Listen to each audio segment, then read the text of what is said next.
Hello and welcome to Smash Hit Sports. College basketball was wild last weekend. We had like three top 10 matchups, some incredible games. Northwestern, Purdue. We had overtime. We had all sorts of shit going on in college basketball. And Nick, your Clemson Tigers let you down again, which is just Yeah. starting to become a theme here. It's kind of Well, I've tough. denounced them. I denounced them. I'm no longer a fan or an alumni. Didn't go to school there. I took my talents actually to Florida because I grew up a Florida Gator fan and Okay. turned on Florida Texas A&M, which was like right after Clemson UVA, Mm. and Florida ended up losing by the exact same score as Clemson lost to UVA, unlike in the exact same fashion on like missed three at the end of the game. I was like, oh my god! So I denounced Florida as well. I'm taking my talents back to Kansas for now. I hate it, but I have a curse. So It just seems might like as it might well. be a you thing. Like maybe it's not the teams. Maybe it's you. Right. So this is an overrated Kansas team. I don't want to pick Kansas, um, but again, just the vibe going into that Houston game with how this Johnny Furphy kid just came out of nowhere for Kansas and is looking like a first round pick. Again, the white boy renaissance is real, Cody. The white boys are We're doing we up. wonders. We're up right now. Come on. But no, actually, I don't take a side. But I went into that Kansas Houston game. I actually took Kansas minus like 6.5 at like plus Mm. 200. I was like, this just has the feel of them. They hurt us. Kansas hurt us. They know they're getting disrespected. They're going to go out and dominate, and they're playing some really good ball. They play Kansas State later. They're only like -3 in that game. Kansas State's not very good. I think you got to just ride Kansas right now. So I've taken my talents to Kansas. But we'll talk about it because Clemson has a great opportunity to do something to like win my trust back on Tuesday. So Yep. we'll see. Yeah, Kansas really like they're playing so much better basketball now than what they were legit like 2 weeks ago. It's Yeah, insane the difference that they've jumped. But I really speaking think of Cody, you just can't run your offense through Dickinson. And yeah, once they started to like do more drive and kick, um, like motion offense rather than kind of doing what Purdue does, which is just desperately trying to feed inside. Edie's a different yeah, beast. Dickinson, fantastic, but I don't think you can run your. And then now you have like Furphy, McCullough, these guys that could be your number one scoring option. That has just completely boosted that team. So yeah, just keep your eyes peeled on Kansas. We yep. we might have spoke too soon on them. Yeah, the Kansas fraudulent title of the podcast a couple of weeks ago isn't looking Yeah, as good in hindsight, but hey, that it is what it is. Um, let's talk a team that absolutely is not fraudulent. They are unbelievably legit. They weren't top 25 last week. They jumped up. I believe they're at 16 I currently. think it's 15, I believe. 15. The South Carolina Gamecocks have been Yeah. nothing short of spectacular this year. What Lamont Paris is doing as a head coach is outstanding. Like Yep. is it his it's his first year, right? Like true I think first it year, is it might his be a second year? second. I think it might be a second. But last year, I could be wrong, honestly. So if you want to fact check that. Yep, we're doing a Google search real quick. Yeah, 2022 is his first year. Okay, so yeah, because last year was Gigi Jackson, and then a bunch of like they didn't get anyone in the transfer portal. A bunch of people transferred out. This Yep. new head coach, and no one knew anything about him. And they were one of the worst teams in college basketball. Um, and then boom, he like gets some players. Michi Johnson comes back, and now they're the 15th best team in the country. Their metrics are still pretty low. Like their Ken Palm's low. Their net ranking, I believe they're at like 37. Mm. So it's not like they're gonna end up being like a 3 or 4 seed in the tournament. They'd have to continue to do some incredible stuff. But you're looking at 5, 6 seed for South Carolina right now, which beginning of the year no one would have said that. And I think Coach of the Year is in question for Lamont Paris.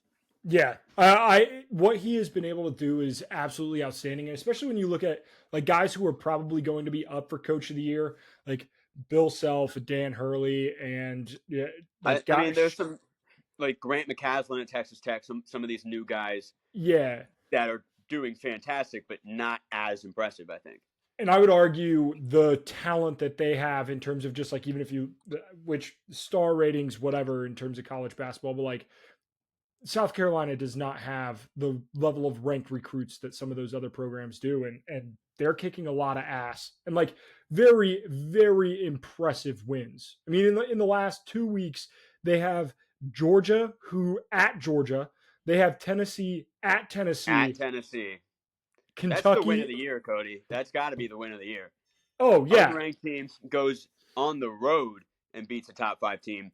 Like tough environment. That right there is what was that. I was like, okay, they're real. This is legit. This isn't fluky anymore. Because you shouldn't be able to do that. yeah. Well, and here's the thing with South Carolina. They're currently 19-3, second in the SEC, and at like the rest of their schedule, they have to go at Auburn on Wednesday. That's going to be tough. Or next Wednesday, sorry. They play Ole Miss, Vanderbilt at Auburn. They play at Ole Miss, at Texas A&M, and then they get Florida and Tennessee. They only have two ranked opponents on the rest of their schedule, at Auburn and Tennessee at home. Like there's a decent shot that this could be like a 6-loss team, like Oh yeah, 6-7 loss team, and and the that's thing is, they have now right. They have that Kentucky win. Ole Miss win, Tennessee. Like they have enough of these wins where they can go and lose 5 more games, 6 more games to finish out the year. They're pretty much locked into the tournament right now because at worst they're going to have like 9 losses to end the year um, in a Power 5 conference, which is pretty much a guarantee to get into the big dance. So yeah, I mean, if you're a Gamecock fan, you're up right now. It pains me to say that, but I can't get that upset because Clemson did beat South Carolina. So every win, like if South Carolina enters the top 30 in net, Clemson gets another quad 1 win. I'm pretty sure right now it's Boise State and South Carolina that are right outside that quad 1 territory. If those teams get there, like I'm rooting heavy for those teams because then Clemson's 5-4 in quad 1. You can't keep out a team that's 5-4 in quad 1. You just can't. So like, I am in technicalities terms, yes, I am rooting for South Carolina right now, but it is wild. Yeah. speaking of teams that absolutely should be ranked. This has been an Indiana State Sycamores podcast for a while now, ever since the lost episode, I think. But Yeah. what The lost Indiana episode. State against Drake at home, that was a phenomenal game. And there were people Dude. all over Twitter like tweeting about it. That like Big Cat was tweeting about it, and it was a damn good game. Robbie Avila does what Robbie Avila has been doing, balls the fuck out. Indiana State is going to be everyone's love story come March. And I'm here for it because they are so much fun to watch. They're shooting, I think they've attempted like 100 more threes than the second closest team. It's absolutely insane. They just Mm-hmm. ultimate green light everybody on the team. It's Yeah. awesome. It was great.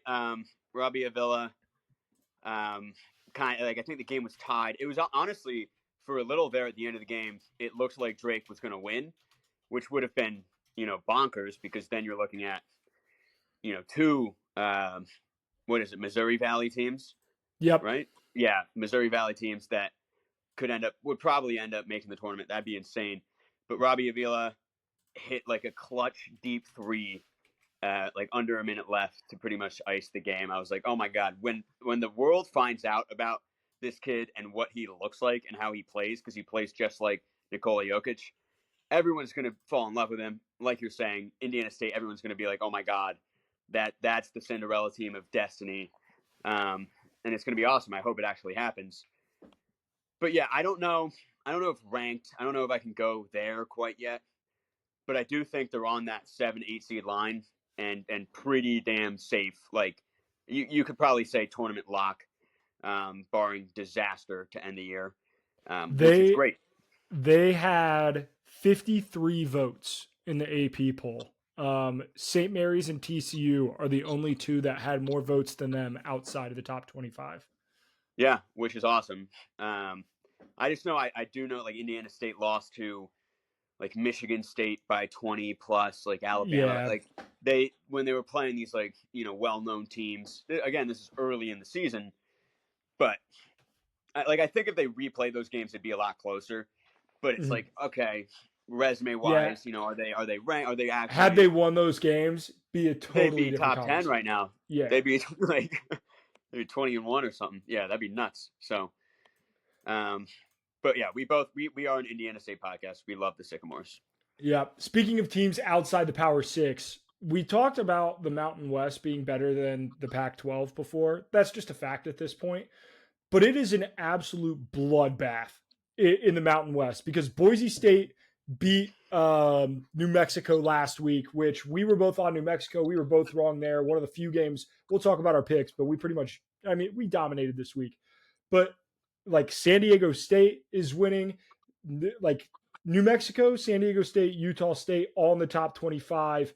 And then you have just outside the top 25, Boise State and Colorado State. Colorado State with a great win on Sunday.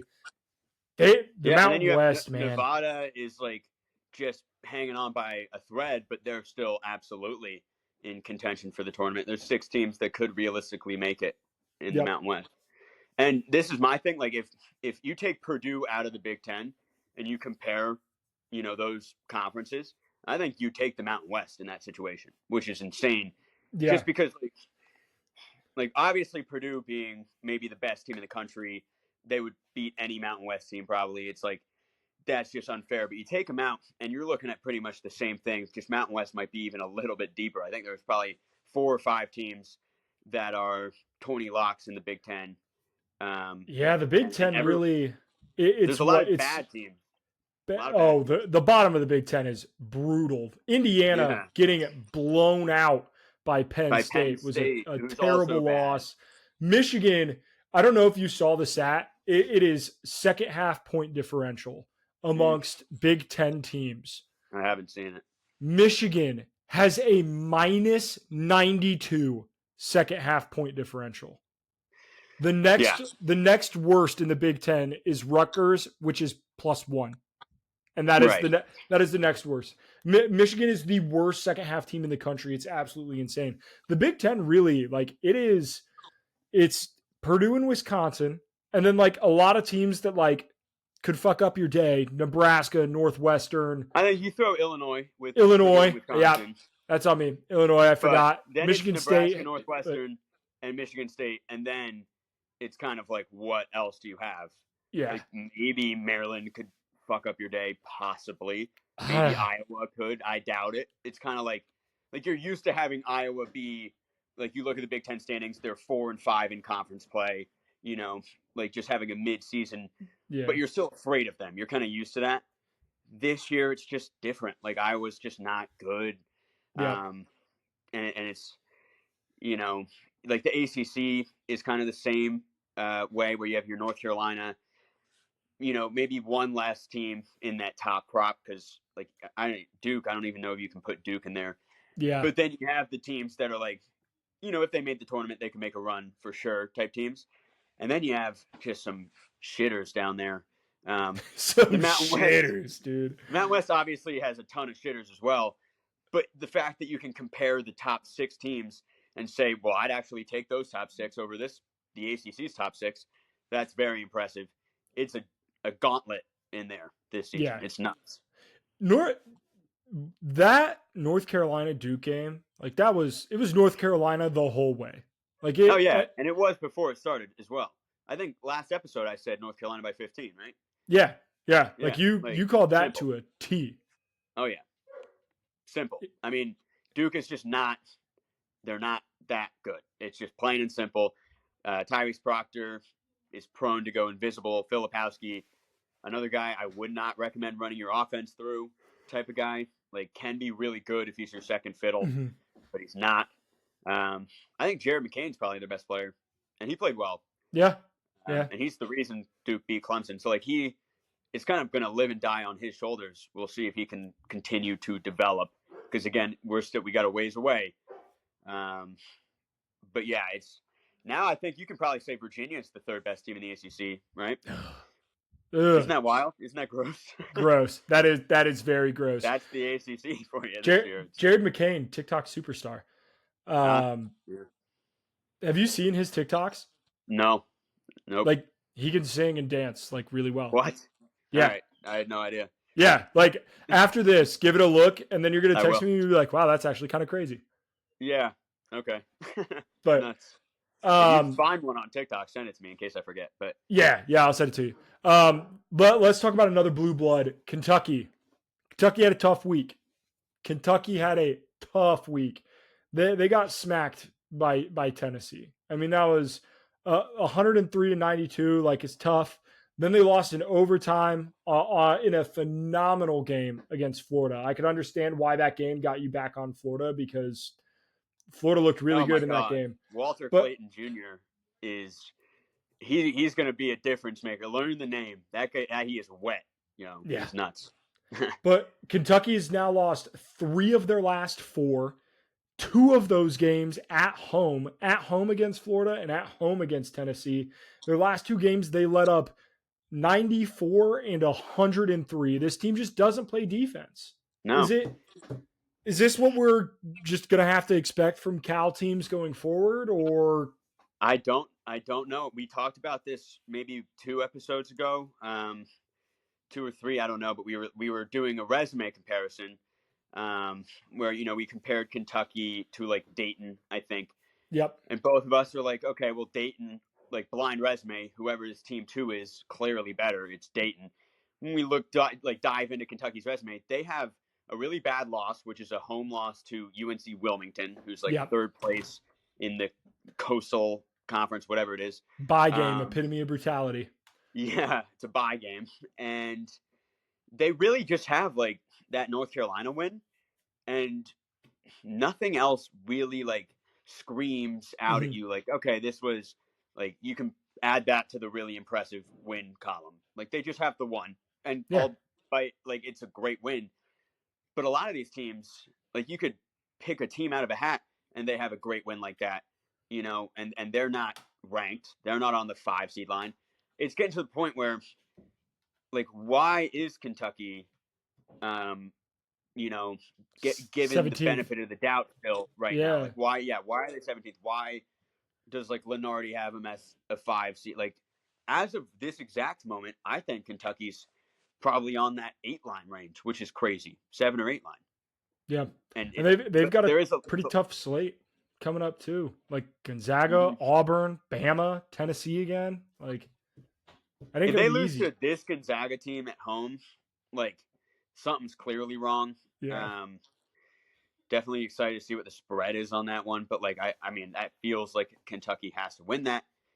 I mean, there's a lot of basketball left to be played, and you got to remember, like, all these kids are so young on that roster.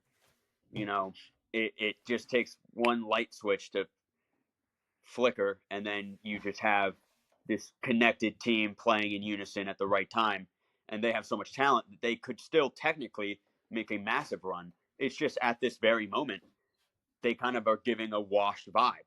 Yeah. And maybe it's Yep. Calipari's fault. I don't know. Yeah. I don't know. Speaking of guys who aren't washed, and I don't know why didn't Shaka Smart work at Texas?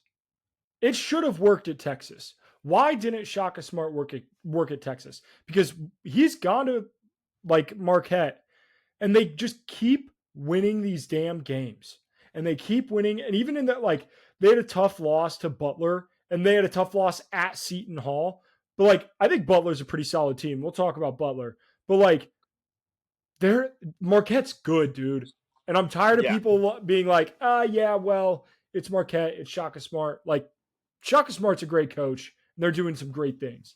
he is. I mean, he's maybe perhaps a regular season merchant. He is yet to, um, since 2011, obviously, with VCU, but those allegations, he's yet to beat them necessarily. I think he just came into a culture, like, or a situation in Marquette that, like, they needed a coach with a very distinct culture, and like, all the players bought in. A lot of the players that are there right now were there when he came in, or Mhm. when like things started to go right, when they started to buy in, like your Tyler Kolek, your Yep. Iguodaro, these Cam Jones, like these guys that have clearly bought in, and it works because Shaka Smart is. I mean, you got to remember, he's like still 46 years old. He's Yeah, young. he's so Like, young. he can get along with these guys in a level that like a Rick Pitino can't. And I think it's just working, and I think it's meshing really well right now. Don't be surprised if Marquette just runs the table. They're playing fantastic basketball. That Villanova game where you witnessed, I think this was last Tuesday, but Villanova threw everything they had. I've never seen a team play harder and more desperate for a win than Villanova did. And Marquette just answered every punch that was given to them. Like Tyler Kolek had like 15 points in 2 minutes.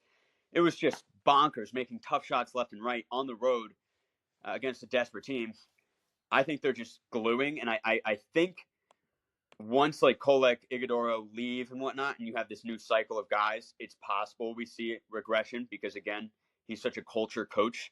But this year and last year, it worked so well. And I think it's just tough because Marquette had to run into Izzo in the month of Izzo last year. Because they could have made a really deep run. So, he is a great coach, but he has to beat those allegations in March. It's insane that VCU went on that Final Four run. He was like 32. Yeah. That's insane. The composure that you have to have as that young of a head coach in a program like VCU to make a run is crazy. And he's like short and skinny. Like you just look at him, you're like, it kind of gives me hope, if I ever wanted to pursue a dream of watching or coaching college hoops. I'm like, look at Shaka Smart. He did it. It's not. I am going to put that on a quote card and just be it. Look at Shaka Smart. He's short and skinny. It kind of gives me hope.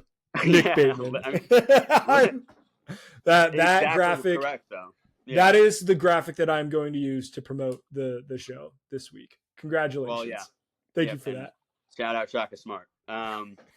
Let's talk Butler. I know we're discussing them, but that Creighton win, which I didn't get to watch, but when I saw the score, Cody, I was like, okay, this must have been double, triple overtime or something because it was like 99-98. No, just regular, 40-minute basketball game that got to 197 points. That's unbelievable. I actually had the over in that game, which is pretty cool. Big dub. The total was 145. Yeah, so it hit at half pretty much. But yeah, unbelievable. Like you saw the clutch gene. It was a road game, I believe, for Butler as well. Yep. So that right there, I think that might be the biggest boost in seed line we've seen so far this year because I think most people probably had Butler on the outside looking in. And then after this past week, I think they're firmly like a 9 or 10 seed line when you look at all the metrics, which is crazy. And you got to give props to Thad Matta for that. Yeah, Butler's going to have an insane next 2 weeks. And I love Thad Matta as a head coach. Greg Oden is on that staff too, which is really cool. But that in the next 2 weeks, they have at UConn, Providence, Marquette, and Creighton at home. Those are 4 big boy games right in a row. I'm excited if they split, if they go 2-2, that's pretty damn solid. If they go 2-2, I think they actually move up a little bit more. I think 1-3 is kind of what they have to go. They can't lose all 4. Yeah. Again, they're still bubble, obviously, for sure. So they got to get one of those at minimum. But yeah, I mean, what we have here is just don't sleep on Butler, and I think that's exactly right. I don't even like Posh Alexander, right? Transferred from St. John's to Butler, and I don't think he even played this past week. He might have played the Creighton game, but whoever they played during the week, I don't think he was active for that, and they still got a big win. So pretty nuts what they're doing over there. Yeah. Shout out to Butler. I'm excited to watch the Big East this week. I think it'll be fun conference to dial in on. But we're gonna do new segment alert. We're back. We're doing another draft. Except Nick, do you want to do both drafts independently? Do you want to like where you can pick the same coach in each draft? Yeah. I would say probably. I think that makes sense. Because what we're gonna do is we're gonna do just top 5 active coaches in the scenario and the context of you need to go get a coach to get you to the Final Four, just based on legacy, experience, whatever you see fit. Yep. We're going to draft a top 5, and then we'll just do top 5 coaches this season, right? Like, Yep. who do you want to go win you a game tomorrow, this Yep. year with, any roster, blah, blah, blah. So we'll switch who goes number 1. I'll let you start. You can have the overall pick in the active coaches draft. Okay. Well, as far as active coaches go, to lead me to a Final Four, the 101 is a layup. It's Bill Self. There isn't an easier choice than rocking with Bill Self here. I mean, set it and forget it, dude. Easy. Yeah, I mean, again, if you're talking about winning the Big 12, all this, like, just getting trophies, Bill Self makes a ton of sense there. For me, I think I have to go Tom Izzo. Kind of for the same reason, which is why I don't think I don't think he's a no-brainer, because you have Izzo, who's made, tons of Final Fours. Sure, he hasn't won it all. He hasn't cut down the nets in a long time, but he just consistently finds a way to make the, Sweet 16. They don't get a lot of transfers. Michigan State is kind of a Dabo vibe in college basketball, and still putting together great seasons. This year, a little bit different, but again, that's why this isn't the this year draft. This is all time. So he'll be my first pick. All right. My first pick. How many do you want to do? 4 each? We'll do 5 each. 5 each. Okay. Yep. All right. So my number 2, I'm going to go with a guy who does have a title. He's cut down some nets and done it pretty recently. I'm going Scott Drew at Baylor. Okay. Last year wasn't outstanding for the Bears, but Baylor over the last 5 years has been one of the most consistent teams in all of college hoops. As much as I hate them because they are on my do not bet list this year, I'm not going to hold that against Scott Drew. So give me Scott Drew for my second coach. Yeah, still pretty young. He's been, he just has such a unique brand, and I love it. Like, I just love how Baylor plays. They're a very big transfer school, but he gets everyone to mesh pretty quick. I like that pick. I am surprised, though, you left Dan Hurley on the board for me, because I was definitely considering taking him. He's going to be one of the double dip guys. And because what he's doing this year is phenomenal as far as just motivation, the halftime adjustments, the timeout, adjustments, play calling, just getting players hot, everything you want. He's 50, maybe 51 years old. He's going to be around for a long time. For a while, it was like, as he's never even won a tournament game, right? Like, it's just like, is this guy great? He goes and wins the national championship last year and has his team at number 1 right now. So I'm going to have to give him the benefit of the doubt and take him at the 2-2. Yeah, which sets me up pretty nicely. I like how my coaches are aligning themselves here. Bill Self, Scott Drew, Rick Pitino. I mean, okay, we're keeping it easy here. Big Dick Rick. There's no, he wins, dude. He just wins. So give me Pitino. Which is tough because I would have gone Pitino if Hurley wasn't still on the board. Okay, so then now at my 3-2, I'm going to go Tony Bennett. And the thing is, I don't enjoy watching UVA that much. Like, there are some seasons where they have enough talent and it's just pretty electric. Like when you have Kyle Guy, even kind of recently Jaden Gardner, with Reese Beekman, Kia Clark, they had some fun teams. It's been pretty tough to watch this year. Just not enough talent. But we're seeing a little McNeely breakout. He's also won. He's cut down the nets. And talk about a brand of basketball that's just so specific and unique to a school, and it's successful. And what he's doing right now, he's got UVA right back in the field of 68 probably right now. They went from dead in the water to still being in. He, pretty consistently makes the tournament. I got to go Tony Bennett. Fair. At my 4 spot, I'm taking maybe the most lovable coach in college basketball. I don't think there's anybody who hates him. And in the last 2 years, he's gone to the Elite Eight and he's gone to the Final Four. Is Jim Larrañaga. He is He's an absolute dog down there in Miami. He just seems like the fun grandpa, and I like him a lot, and he wins games. So if you want, Yeah, no, in order to like make a Final Four run, I'll take a guy he's been there and done that. Yeah, he's dancing around with his players. I mean, he's been there for a long time, 74 years Holy old. crazy! But I think he's and the his oldest legacy head has coach just in college basketball. he's exponentially like increased his legacy score to where if we did this 2 years ago, he's not getting drafted. But now at Yeah, 74, he's in your 4 slot today. I got a tough choice here, but I think I have to go Kelvin Sampson at my 4 spot. And again, this was like a American athletic coach that a lot of people like didn't really pay attention to. Now it's Big 12, and he's still putting up numbers. He's still got his team, even without Marcus Sasser and Jarris Walker. You get LJ Cryer in the transfer portal. You have Jamal Shed. You have Jawan Roberts. Like I just feel like he gets the most out of his players.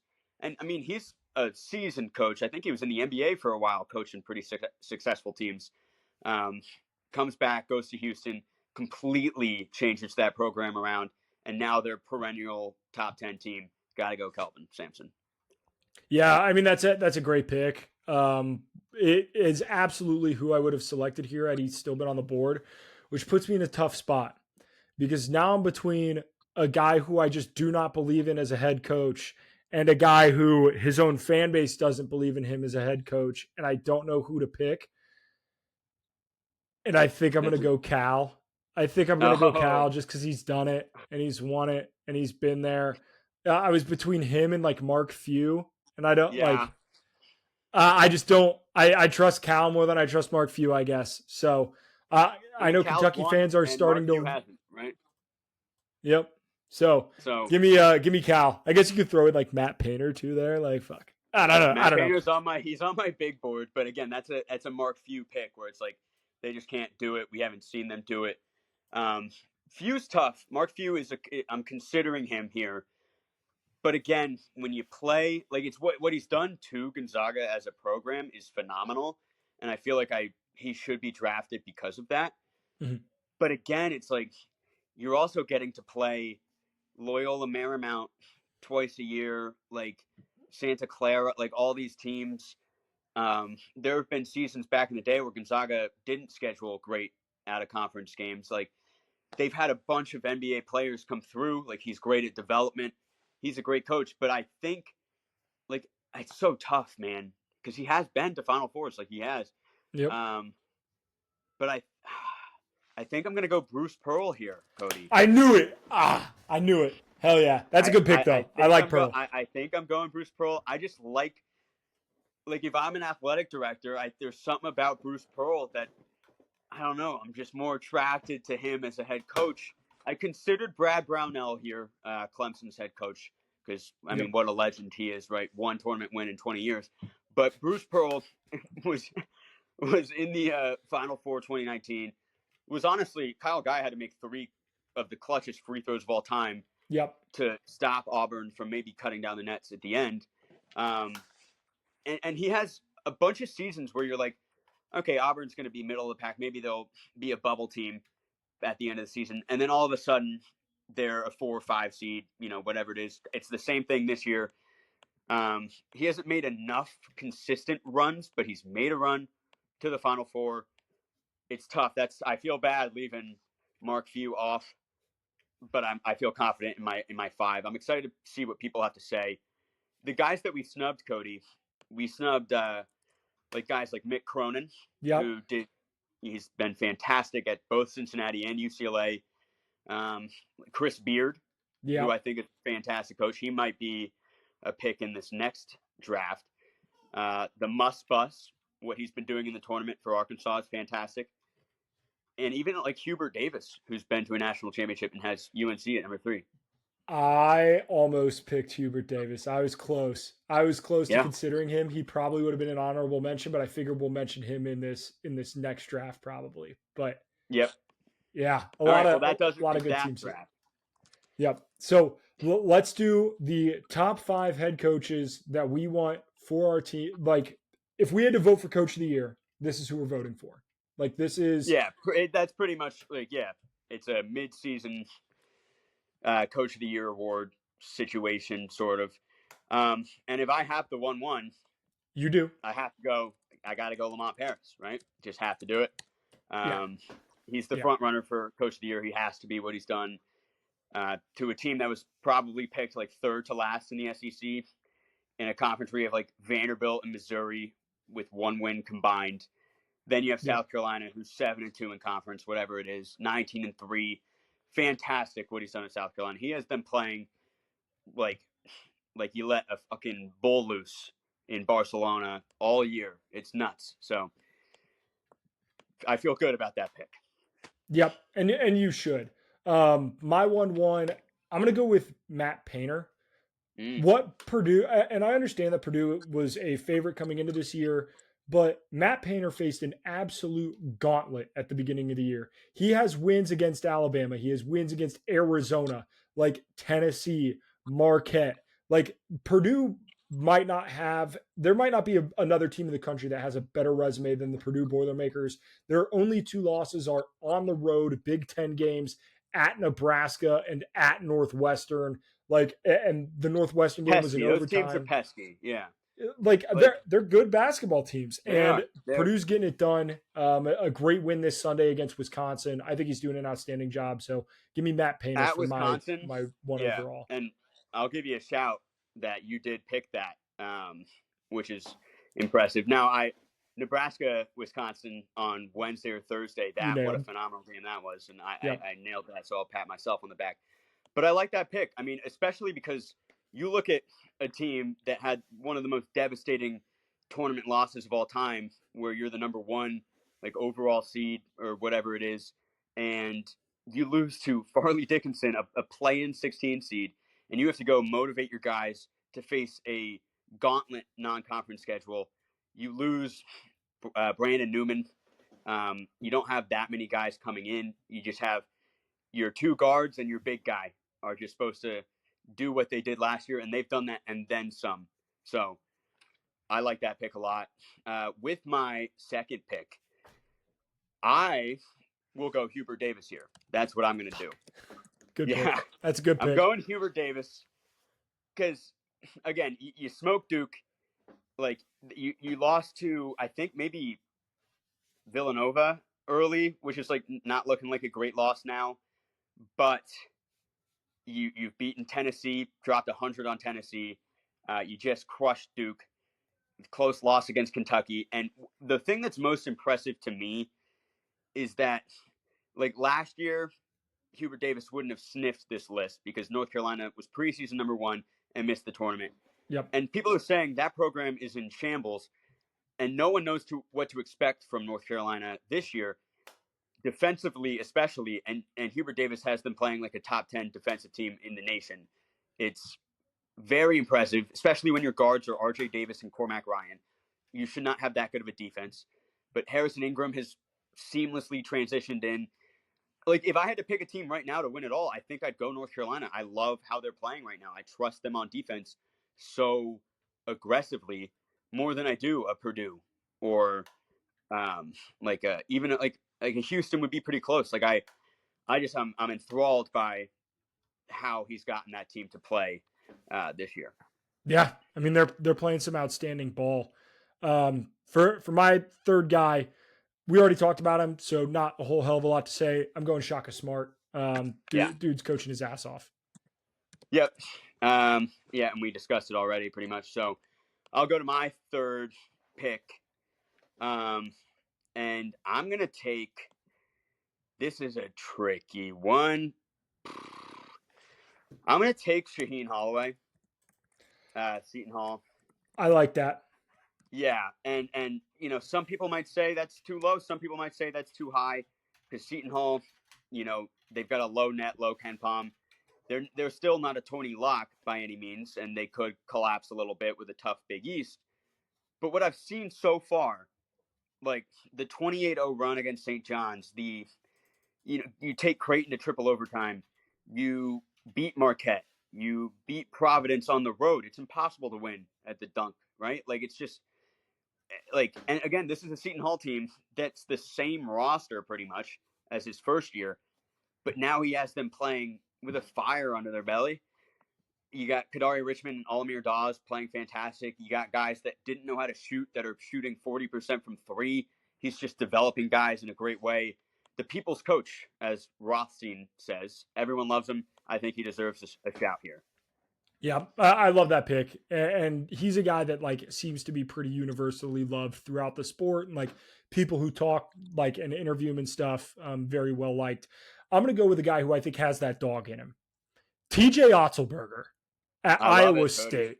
I Love it. Dude, this man does not get enough credit because the Big 12 has so many like brand name coaches, and TJ Otzelberger just goes into Ames and they just win basketball games. Like first year he took over, they went to the Sweet 16. The next year, like they lost in the round of 64, but like they built upon that. They were a better seed. Now they're sitting at 16-4. They're 5-2 in the conference. Like Iowa State is playing some really damn good basketball. They're tough. They're gritty. They're going like you are never going to play harder than how Iowa State is going to play against you. I promise you that. So give me Otzelberger for Iowa State. Yep.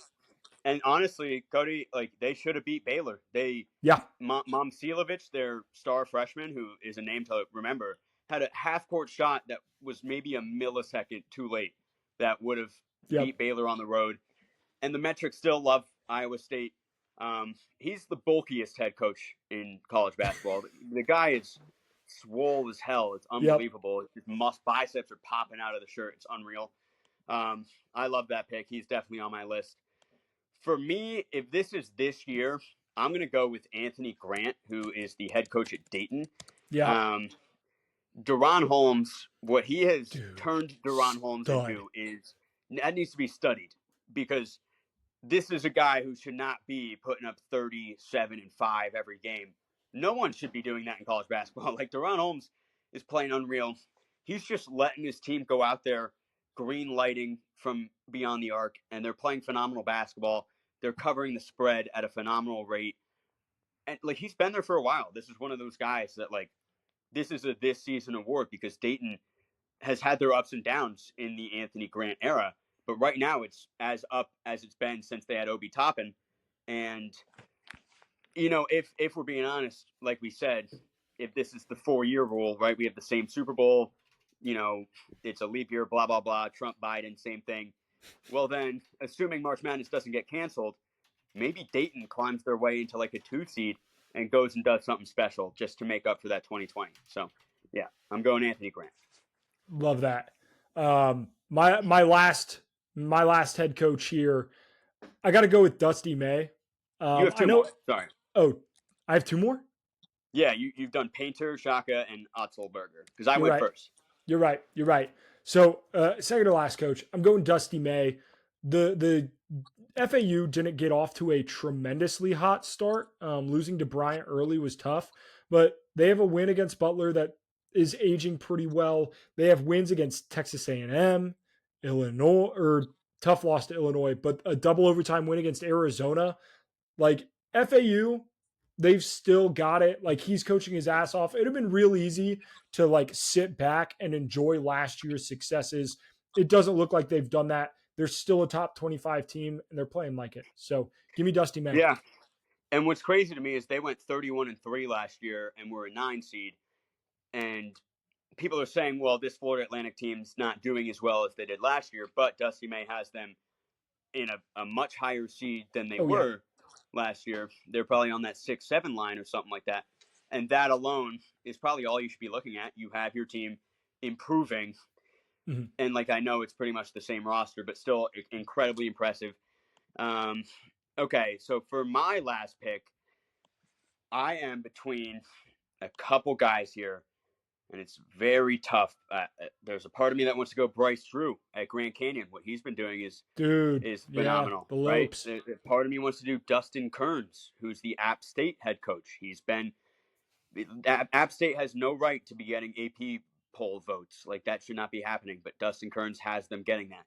Even like Brad Underwood battling the Terrence Shannon drama and still having Illinois like as a, you know, top almost 10 like team. a top 10 team pretty much, right? There's so many guys, Thad Matta, but I think I have to go with Grant McCasland at Texas Tech, Texas and Tech. Yeah. I talked about him a little bit earlier, but like this is a guy. It's his first year, and Texas Tech is not supposed to be anything this year. Like that team sucked last year. They are clearly a program on the decline after losing Chris Beard. And Grant McCaslin has them back as a top 15 team, playing fantastic ball. The defensive vibe from the Mark Davis, I think that was his name, but that era, Mhm. it's still there. It's 100% still there. You got a bunch of just random players playing phenomenal, playing like a top 15 team. He has to be on this draft, so I have to pick him here. Yep. Yep. Yeah, he's had a phenomenal year. And they've got a big game coming up Tuesday against Baylor. Should be a phenomenal game. My last one, I'm gonna go Tommy Lloyd. Mm.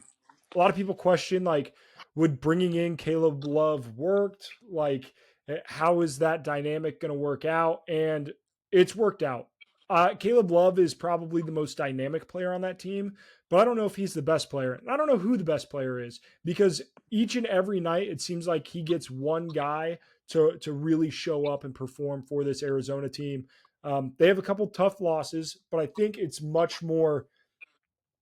I think this Arizona team is trying to figure out how they're going to win against adversity in March and not just how they're going to win the Pac 12 because that's not their end goal. And I like what they're doing. I like how they're building. So, yeah, give me Tommy Lloyd. Yeah, and I think that could be seen as a fantastic pick. But I know it's also controversial. There's a lot of people out there saying, the system he's brought over has been figured out. Mhm. Like he is lost this season. He doesn't know what the hell he's doing, how to fix it. But he still has Arizona as a top 10 team. They're still playing. They Yeah. they beat Colorado by 50. We'll see what they do against Utah. But like, if you just continuously beat these contenders in the Pac-12 by that many points, then it's kind of just like you're just getting your players to play when it matters, and maybe you're not as aggressive in focused against these bad teams, but that doesn't matter as much. And Arizona is a tournament lock, so yeah, I get why Tommy Lloyd is picked here. It's tough. There's a lot of snubs on this one, Yeah. but I'm interested to see what people think Yep. about our Let us drafts, Cody. know in the comments. And if you're going to comment, go ahead, like and subscribe too while you're there. You know what I mean? Comment, let us know that we're idiots, and then like and subscribe. Speaking of ball knowledge, our picks this week, we did pretty damn good. We went 500 last week. It's the closest either of us have been to going negative, and we bounced back this week with a strong week. You went 10-6. I went 11-5. We closed the gap. So you are now 49-31, and I am 48-32. So Yep, and we it's are crazy. neck and neck. I think I was 10-2 and lost my last four, if I Yeah. remember correctly. Like Yep. I finished real bad, kind of choked it away, but still have the overall lead, all by by a very slim margin. So this week matters. Like Cody, we're in crunch time right now. This is Oh yeah. get locked in, and a pretty good slate here. So let's get right into it. Yeah, the With Tuesday slate is outstanding. Ole Miss at South Carolina, Clemson at North Carolina, Iowa State at Texas, Butler at UConn, Texas Tech at Baylor. This is a really, really phenomenal weekday for college basketball. Starting with Ole Miss at South Carolina, I cannot deny South Carolina anymore. I've bet against him a couple times. I've picked him against him a couple times. Somebody in our comments on Instagram keeps letting me know that I'm an idiot, and I've got to change my ways. So I'm going with South Carolina against Ole Miss at home. which I completely understand. I think I'm on a little bit of the opposite side of the spectrum. I haven't necessarily been fading them against Tennessee on the road, obviously with a 12-point spread, whatever it was. Yeah, Both yeah, of us took Tennessee there, but I don't look back and say, man, I should have picked South Carolina. Um, did it teach me a lesson? Sure. But I still think, like, I would not be surprised if this is a scenario where South Carolina is like, aha, that disrespect that we've been playing off of, we've been just upping our level because we feel so disrespected. that's probably gone now that you're a top 15 team. And Ole Miss, they still need some big wins. They played Auburn pretty tough. They lost it at the end there, but they had the lead for a while in that game. I still think Auburn's a better team than South Carolina, and I think Ole Miss can do it. So I'm going to go with Ole Miss here. You got to pick a random road team every now and then. You just have to. So I'm going to go Ole Miss here. Not that I feel great about it, but it's happened. Yep. Clemson at North Carolina. I don't feel super confident in your Clemson Tigers. I'm going with the Tar Heels here. No, I don't feel confident at all. I also love so much how UNC is playing right now that, this could be a blowout. I hope not, right? But I have to go North Carolina. I don't even need to say anything about it. Yep. Iowa State at Texas. This is an interesting game. It's on the road. Iowa State has played much better at home than they have on the road.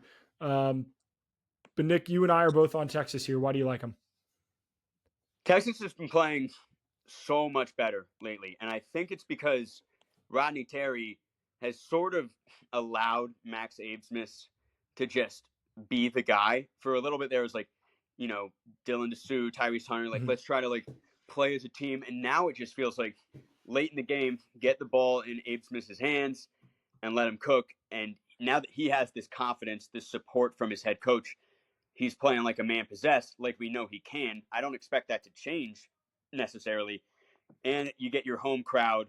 They played Houston extremely close, I think, last Monday. That's when I noticed it. I was like, okay, something has changed. There's a switch is flipped for Texas. And then they went and won to end the week. I expect them to win at home again and keep boosting that resume because I do think this is a tournament talent team. Yep. Texas. I agree. I like Texas as well. Butler at UConn. We hyped up Butler quite a bit. However, this UConn team is ranked number 1 for a reason. Dan Hurley, UConn at home. It's UConn. I can see it being sneaky close, maybe, but this. I might take Butler to cover, but that spread will be probably it'll be a double-digit spread. Maybe, probably, but this is why I had to pick Dan Hurley. Because what he does at the end of the game, just you hear him when he's mic'd up in the huddle. It just always seems to work. He just gets his guys to make the shot at the right time, to make the right play, to close out games. It's their championship run. They were never challenged. There wasn't a game that was close. It just seems like they ran away with it and didn't look back, which a lot of teams have trouble with. So if they're at home, they're playing Butler, coming off a big win. Yeah, give me UConn for sure. Yep. Last Tuesday game, Texas Tech at Baylor. I'm going to take Texas Tech here. Baylor's been good, and I'm not. This isn't just me picking against Baylor because they're on my do not bet list.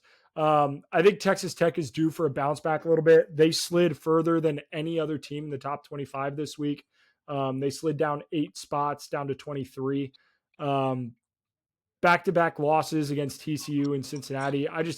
I think they're desperate to find one here. So give me Texas Tech at Baylor. Yep, and it's tough. You saw Baylor's crowd against Iowa State, one of the most electric environments of the season. That stadium is so sick. They built the fans on top, and that they pack it out, hovering over. Yeah, it's definitely a tough place to play. And like I said, I draft Grant McCaslin in my Coaches of the Year draft, but a part of that is because of what he's done with the roster he has. Texas Tech should not be a ranked team based on their roster. And so, I can't count on Texas Tech to just play up to their competition every game. It happened at home against Cincinnati. They just played like their true selves a little bit, and they lost a tough game. The Big 12 is a gauntlet. It's hard to get a win. So, and Texas Tech is extremely impressive. But I'm going Baylor here at home. Just got to do it. Love that. Wednesday night, 2 games, a top 20 matchup in the state of Alabama. Alabama at Auburn.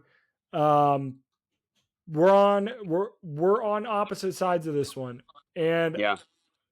I just Nate Oates, Alabama. I think there's just some about them that they want it. This might be the pick that I'm the least confident in, though, of the entire weekend. This truly Yeah. I mean, was super listen, difficult for me to play. they're hot. They've won like 12 of their last 13, maybe something like that. Because again, they started the season, they were like 6-5. Yep. Um, they have that Tennessee loss. They lost by a lot at Tennessee in January, but everything else they've been handling business. Yep.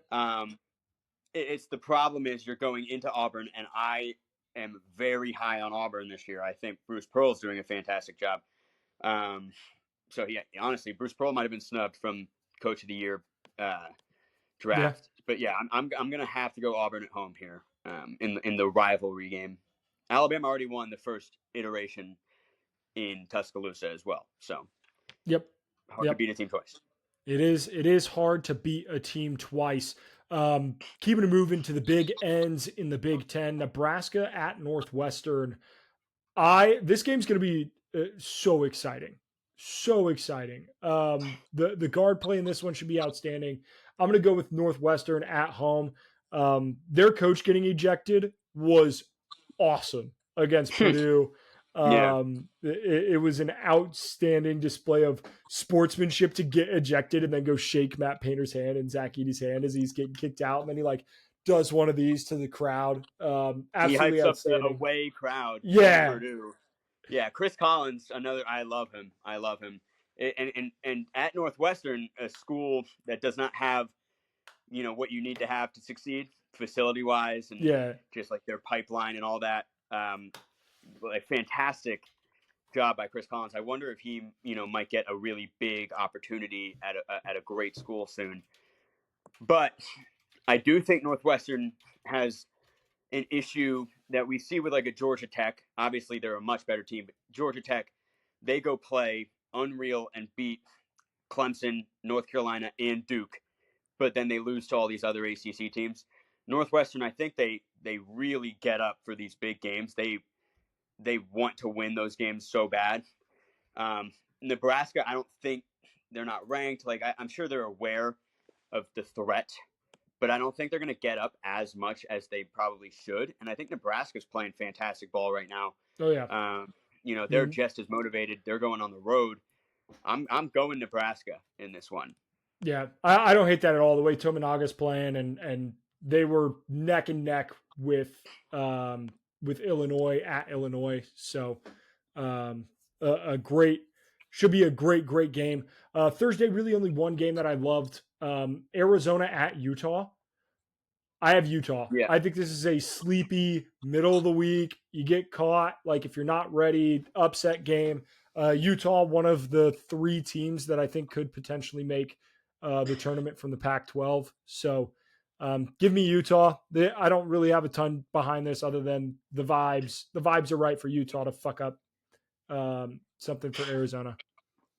Yeah, and this is the thing because you look at it from both sides. You're like, okay, this is Utah's far and away their best opportunity to go get like a resume, clinching win. Like Yep. you win this game, and you're probably in the tournament. That's kind of what they're looking like. But for Arizona, it's like the same thing. It's like they get a road game, so it's quad one because I don't know what Utah's in the net. They're not top 30, so this is their like Yeah. one of their only quad one opportunities left. And like this is also the best team in the Pac-12 outside of Arizona, and I think Arizona knows that. I think they go into it and they're saying like, you got Kylan Boswell and Caleb Love and Omar Ballo, and I don't know. I think they could put on a show, kind of like they did against Colorado, Ooh. and just beat Utah by 20. I absolutely see that. Not necessarily predicting it, but I am going with Arizona in this game. Just a little quick question for you here. Arizona does not have a ranked team on the rest of their schedule. Who is their last ranked opponent? Probably Purdue, right? Or FAU. At FAU, December 23rd, double overtime loss was their last ranked opponent for the year. Yeah, that's the last game before conference play, pretty much. Like Yeah. that's, Yeah. um, I mean, Pac again, that's Pac-12 not their fault. stinks. And they get to go to the Big 12 next year, so like you can't judge Arizona. They Yeah. tried to schedule an insane out of conference, and they succeeded in that. They almost beat Purdue, so it's tough. But yeah, they kind of might need this win if they want to be considered on that like 1 seed Yeah. territory. Yep. A little Friday night Mountain West action. San Diego State going to Nevada. I've watched a lot of Nevada basketball for some reason. I watched the New Mexico Nevada game. Watched, I think was it Boise State Nevada. But this Nevada team is like really fun to watch. So I'm changing my pick. Actually, I'm going to take Nevada at home. Nice. All right, I'm also taking Nevada. I was about to say, I feel like the games you watched, it's possible that you just picked some pretty tough ones because they did get blown out of the gym against New Mexico Yeah, in yeah, the pit or whatever. But like Nevada at home, very very capable team. They are also one of the Mountain West teams that's kind of fighting for their life right now on the bubble, and this is a great opportunity. You get to host a ranked team at home, go beat them, and we'll see. But I got to go Nevada here. I think they kind of have to have it. man, I don't know. Yeah, they do need it because they've lost 4 of their last 6. Yeah. Are you going to switch back again? Oh, I think I'm going to switch back. This is terrible podcasting. I am switching back to San Diego State. I am No, a you get to fickle see son of a live bitch. decision making. See the gears turning in your head Yeah, as I ramble. the hamster is running quickly in my brain right now. Yeah. So Saturday slate, not as good as this last Saturday. I think some of it might have to do with like teams not being as good as we thought they were going to be. Like Gonzaga, Kentucky would have been a phenomenal matchup. Had Illinois, Gonzaga Michigan State, been as right? good, That yeah. Illinois, Michigan both should State, be a fantastic game. Still Tennessee, easily Texas could be. A&M. But that being said, still a lot of good games. No, there's like nothing on Sunday because of the Super Bowl. But Illinois at Michigan State, I think this will be a really fun game. January, February, Izzo, but it ain't Izzo yet. So I'm going with Illinois in this one. Brad Underwood, he's been coaching his ass off. Yeah, he has. Part of me really wants to go Illinois because I'm just still not really a believer in Michigan State. They're another pretty much true bubble team. Obviously, they're pretty high in the net, pretty high in KenPom, but like, what do they have, going for them win wise? They just don't have enough. But they, escaped against Maryland on Saturday. They were down at half against Michigan on Wednesday and won that game, luckily. So I think they're kind of maybe figuring it out, maybe starting to put something together. This is a huge opportunity for them, so I'm going to go Michigan State, which is now this is a lot in a row that we have different, which is kind of crazy. Tyson Walker, Terrence Shannon matchup should be a lot of fun. Like that'll be a scoring, I don't know, fest. Fiasco. Next matchup, Big 12, TCU at Iowa State. I picked against Iowa State early in the week, and I'm gonna have to do it twice in a row. This TCU team, they're frisky, man. They are frisky, right outside of the top 25. They were second with 72 votes behind St. Mary's, who had 73. I like this TCU team a lot. So give me the Horned Frogs. Yeah, I honestly think TCU should probably still be ranked. I don't really know why they're not, but I have to go Iowa State in this one. I just don't see like Iowa State could easily beat Texas and maybe then lose to TCU, but I just don't see like a 0 for 2 week from Iowa State after that, that bad taste in their mouth losing by a millisecond on the road at Baylor. Like there's no way they just drop 2, especially when you get one at home against an unranked team. So I got to go Iowa State. Yeah, that's fair. That's fair. The Auburn at Florida game. I'm surprised you didn't go Florida here because you said you were back on Florida, but you're going Auburn? Yeah, I'm just such a believer in Auburn. Like that's my problem is that I just think my problem is I'm a believer. It is because I Well, but again, I'm not back on Florida because I denounced Florida as well. I'm back to Kansas. Florida should not have lost to Texas A&M. It's insane that they lost. Um, but yeah, in this sense, I just feel like Auburn is one of those teams that I'm not necessarily afraid when they go on the road. Because a lot of these ranked teams, they go to the unranked, like, you know, team's place and they struggle and they lose. And Florida's the prime example of like you should probably take Florida, but Auburn just I'm not like afraid of any decline in play. They go into Ole Miss on Saturday, which is another tough SEC team, and they just took care of business. And I think they're going to do the same thing. I think Auburn's they're sneaky, playing really well right now. So I got to go with Auburn. I like Auburn as well. Gonzaga, Kentucky. Gonzaga stinks. This Gonzaga team is bad. They lost to St. Mary's this weekend. They're not very good. So At home, we both took which is Kentucky. I don't. shocking to me that they lost that game. Such a shoo-in in Yep. my eyes. It's weird because you look at like St. Mary's played Loyola Marymount twice already, and both games were really close. It was like, oh god, St. Mary's escapes with 2 wins. Gonzaga's first time playing them was on I think Wednesday, maybe Tuesday, and they smoked them. Like I was thinking, Yep. okay, Gonzaga's got their mojo back. They're gonna go just play St. Mary's, treat it as like a huge opportunity, resume boosting, and go crush them. And they lost. So now, yeah, get out of here, Gonzaga. You're freaking done to me. They're going to miss the tournament. I don't care. Give me Kentucky. Yep. Houston at Cincinnati. This is a great game. Both of these teams play great defense, super gritty. That being said, you have Cincinnati. I have Houston. I just think Houston's the better team. But why do you like Cincinnati at home? I watched some of that game against Texas Tech. I mean, they have a really good roster. Jizzle James, which is probably the best name in college basketball. His Holy name is shit, Jizzle. that's incredible. And here's a fun trivia fact: is that he's Edgar and James' son, which is No nuts. shit. Yeah, isn't that nuts? That's crazy. Indiana man. Yeah. But yeah, so Jizzle James went to Cincinnati, true freshman, playing 30 minutes a game, playing fantastic. Like, definitely look out for him next year, assuming he stays. And then you have like Victor Lakin, some European center who's Yep. really underrated in this era of big men dominating college basketball. He's doing it just as well as anyone. And you get to host Houston at home. These are the two AAC teams, so like they know each other better than you think. Oh yeah.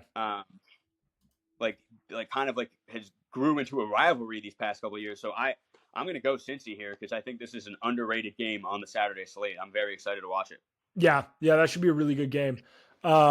Another elite matchup in the Big 12, Baylor at Kansas. I'm taking Kansas here. I understand that Kansas is going to have to string together a really couple of impressive weeks, but if anybody can do it, it's Bill Self. They play Kansas State pretty much as we're recording this, but they just beat Houston at home, and I think Houston's a better team than Baylor. So give me Kansas at home. Yeah, I'm going Kansas as well. I think it's just too hard to win in Fog Allen, especially like right now, which Yeah. like against Houston, it looked so nuts, and they're going to show out for uh, Baylor. Oh my God! Hold on, quick sidebar, because you just said Kansas State. I was like, I think what's the other like game? Because normally Big Monday there's 2 Power 5 games on. UVA Miami is on.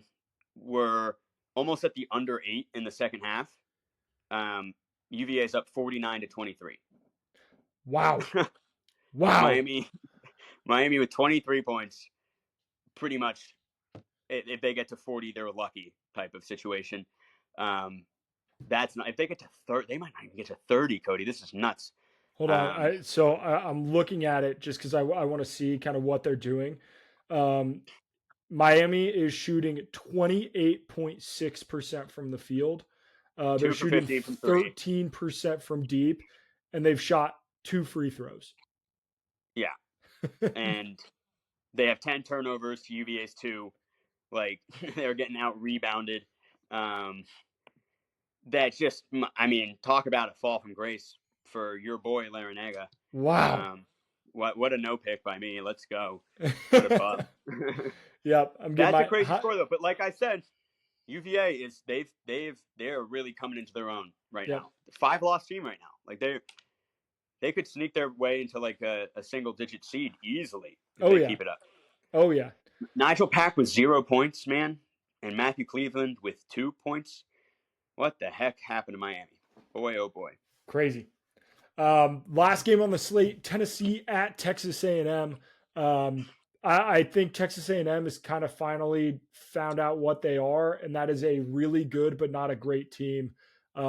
Tennessee, they whooped Kentucky's ass, and I think they're going to go in and whoop Texas A&M's ass, and I think they're going to establish that they are the best team in the Southeastern Conference. Yeah, again, Florida should have beat Texas A&M. I can't understand how they didn't. They played better for sure. Tyrese Radford, I guess, had a good game, but like still, they got out rebounded. Like I think Tennessee is going to go in and win by double digits. You know, but this is one where like I don't be shocked if I'm just far off or both of us are far off because you never freaking know in college basketball. But I feel pretty good about it. Yep. All right. So that's the show. An unbelievable week of college basketball ahead of us. We got the Super Bowl coming this week. Should be a good game. I mean, I'm not like unbelievably thrilled for it, but it's the Super Bowl. I'm gonna watch like football, baby. Football's football. Yeah, Yep. obviously gonna watch the Super Bowl. But yep. yeah, obviously last game of the year. It's gonna be painful not to see my Ravens in there. So we'll see. Yep. I'll have to throw some fun bets to make it the pain go away. Absolutely. All right. Well, with that being said, make sure you guys like and subscribe, do all that stuff. Be a friend, tell a friend if you like the podcast. That's the best way for you to help us out is to just be like, hey, listen to these two dipshits talk college ball. They're actually pretty good. So, Yep. with that being said, we'll see you in the next one.